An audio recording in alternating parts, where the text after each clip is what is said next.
Welcome to chapter 2.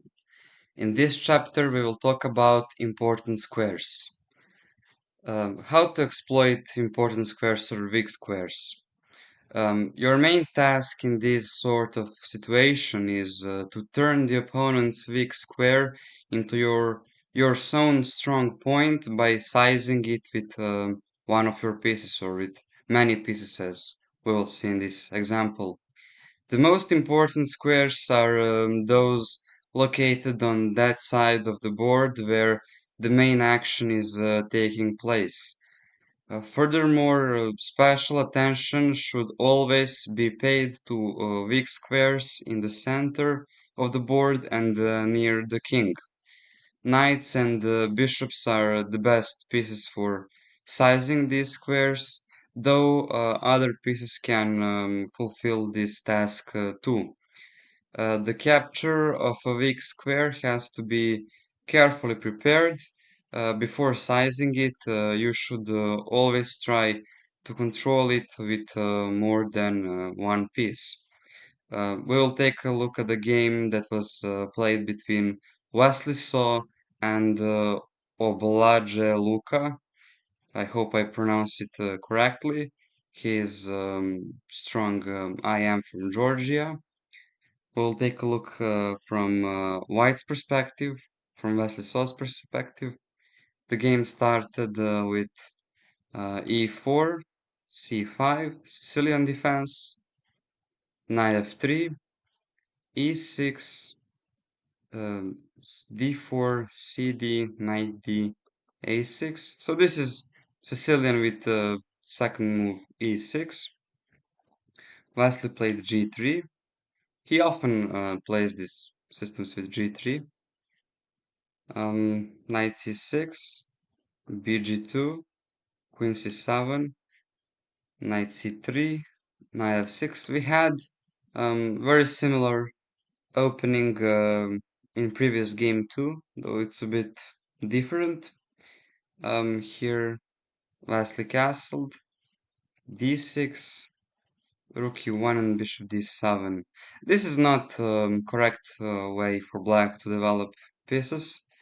But stronger was bishop e7 immediately with idea to castle as fast as possible and then continue developing on the queen side. Like, for example, rook e1, short castle, knight takes e6. Now black is able to recapture with d-pawn, which is not possible if he has developed like bishop d7 and what happened in the game.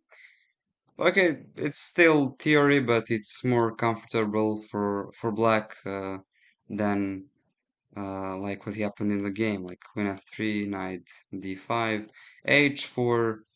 This is the line which has been played many times. But d6 is not correct because of rook e1, like what happened in the game.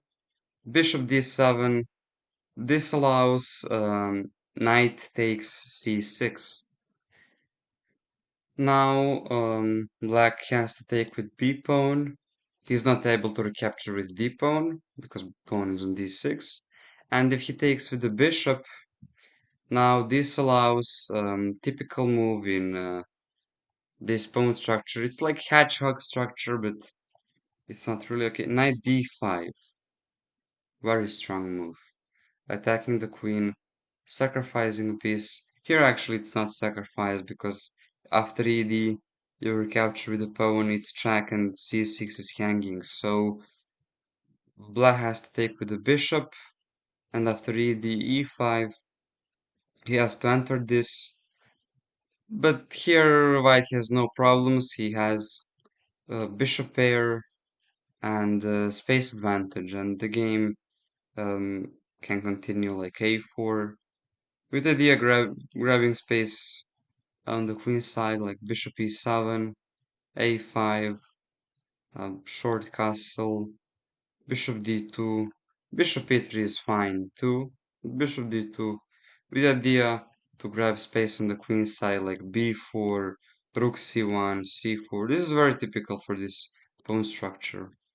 like let's say knight d7, b4, not allowing black to play knight c5, f5, rook c1, threatening c4. Okay, black can stop it with queen c4, but then we can trade queens even, and this is very comfortable endgame for white, like c4. He has strong bishop pair, space advantage on the queen side and in the center. You can continue with f3, bishop d3. This is really comfortable for white. So that's why black has to take with a pawn. So now this allows strong maneuver which will weaken black's pawn structure, and Wesley played it. Actually here if black is in time to play bishop e7 and castle and play d5, he'll be perfectly fine. He will have this strong center, well protected, but he's not in time because he hasn't castled. He played bishop d7, d6, very slow approach. This allowed white to play knight to a4, with idea to play c4 and c5 to ruin black's pawn structure, and it's actually unstoppable. Black played bishop e7, c4, castle, and c5, ruining black's pawn structure. Here if black played c5, it allows e5 attacking this rook and opening the d file, which favors white, and opening this bishop on g2. That's quite strong. c4, castle, c5. So d takes c5. d5 is not strong here. It blocks this bishop on d7, and actually it allows e takes d5. So black played d takes c5, bishop e3, putting pressure on these weak squares. Black played c4. If black plays rook fd8, then we can play queen c2, move our queen from d file, and after bishop e8. Now it's very important moment to understand how to recapture on c5. Should you capture with a knight or with a bishop? If you capture with a knight, okay, in this situation it allows knight g4, um, which is very annoying. But generally, bishop c5 is stronger because you want to trade dark square bishop, because then after trade your knight will be quite strong on c5, and black is not able to exchange it with his bishop. It's really important idea to understand. Though c4 is stronger than rook fd8, um, but white immediately grabs the pawn back with knight b6, rook ab8, and knight c4. And the game black played d5.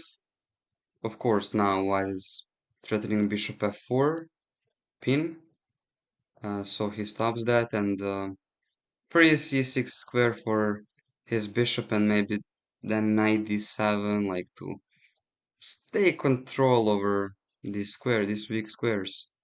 If black plays rook bc8, he can't play rook bd8 because of bishop b6. If he plays rook bc8, then we can play like rook c1. Um, Black can hardly improve his position without playing e5. He can never play rook d8 because of this pin, so he has to move his queen first. But then we can continue with bishop f4, queen a7, and again it's important to understand bishop d6, trading dark squared bishop, because then d6 and c5 squares will be weak and black won't be able to cover them with his bishop. That's why it's good in this position to trade dark squared bishops, like bishop takes d6, knight takes d6, rook cd8, and d5. You have domination over dark squares. So in the game e5 happened, which is stronger. Now black is even threatening knight g4, attacking this bishop, so Vasily played h3, taking control over g4 square, bishop e6, and here Vasily made a bit inaccurate move. He played queen c2, which seems logical, and it is, but he missed one move which solves all of black's problems. Neither black saw that, so he missed that move.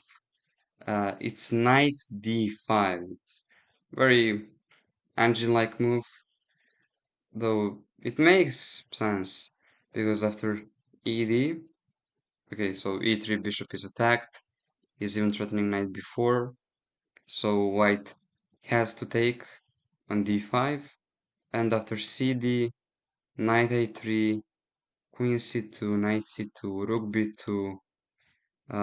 This knight is under attack. Yeah, black sacrificed a piece for a pawn, but he has huge compensation. Huge compensation. If rook c1, a2 pawn is hanging, but black can even play d4.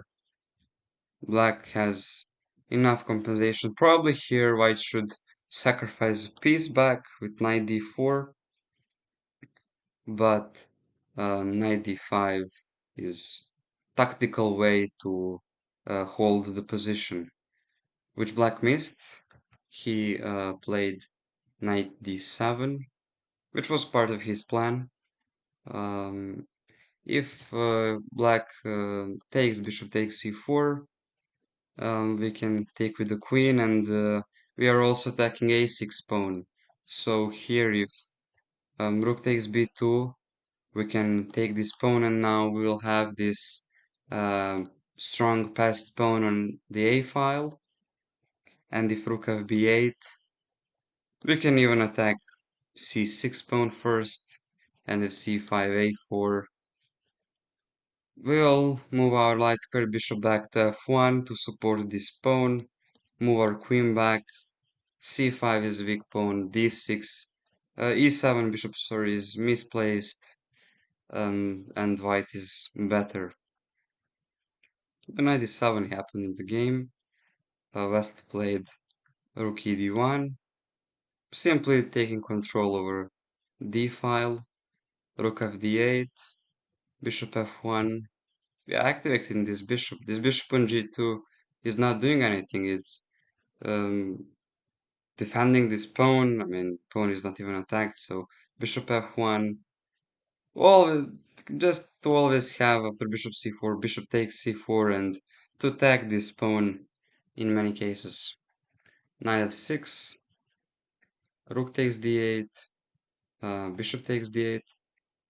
Keep in mind that rook takes d8 is a blunder due to bishop b6. So black has to recapture with the bishop. Bishop c5. This is a good move. This is we can see that Vasily has good strategical plans in his mind. He's taking control over this diagonal and is kind of not allowing bishop e7, because then this trade favors white, because then suddenly, okay, e5 is not protected, but these dark squares will become way more weak after the bishop trade. So bishop c5, knight e8.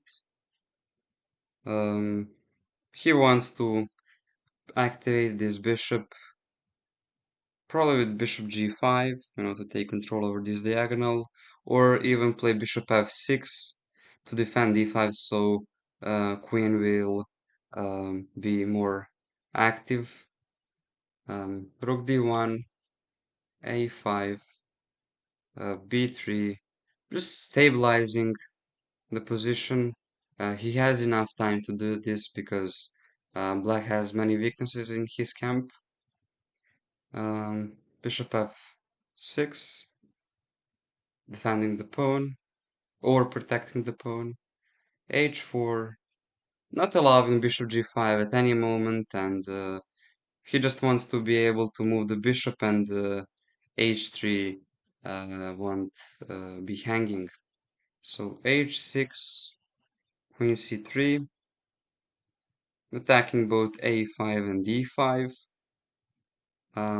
Rook b5, c5 is now hanging, so knight e3, rook b8.